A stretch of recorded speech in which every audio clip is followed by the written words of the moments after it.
Garden রিচে অবৈধ নির্মাণ ভাঙা নিয়ে টানাপোড়েন পুরসভা এবং আবাসিকদের মধ্যে। আইনি জজ কাজ বন্ধ করতে হাইকোর্টের দ্বারস্থ আবাসিকরা। পুলিশ এবং পুরসভার তরফে অবৈধ নির্মাণের তালিকা তৈরি।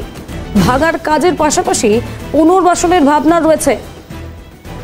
গার্ডেন রিচে অবৈধ নির্মাণ ভাঙা নিয়ে টানাপোড়েন, ভাঙার কাজের পাশাপাশি পুনর্বাসনের ভাবনা রয়েছে পুরসভা এবং আবাসিকদের মধ্যে। জজ গার্ডেন রিচে অবৈধ নির্মাণ ভাঙা নিয়ে আবারও টানাপোড়েন, কাজ বন্ধ করতে হাইকোর্টের দ্বারস্থ হয়েছে আবাসিকরা।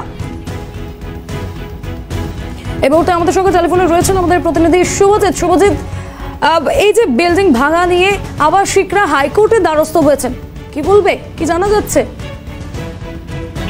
দেখো রিয়া, তোমাকে জানিয়ে রাখি যে গার্ডেন রিচের অবৈধ নির্মাণ ভাঙা নিয়ে গতকালও আমরা দেখেছি যে আবাসিকদের সঙ্গে পৌরসভার একটি টানাপোড়েন চলছে।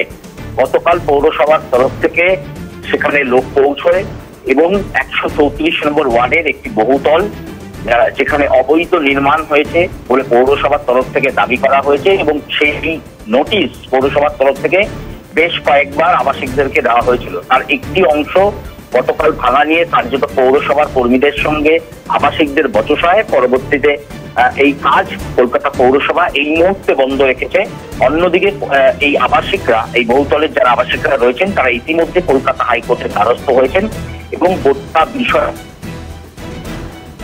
বেশ, ধন্যবাদ শুভজিৎ আমাদের সঙ্গে থাকার জন্য। আমাদের সঙ্গে ছিলেন আমাদের প্রতিনিধি শুভজিৎ দে।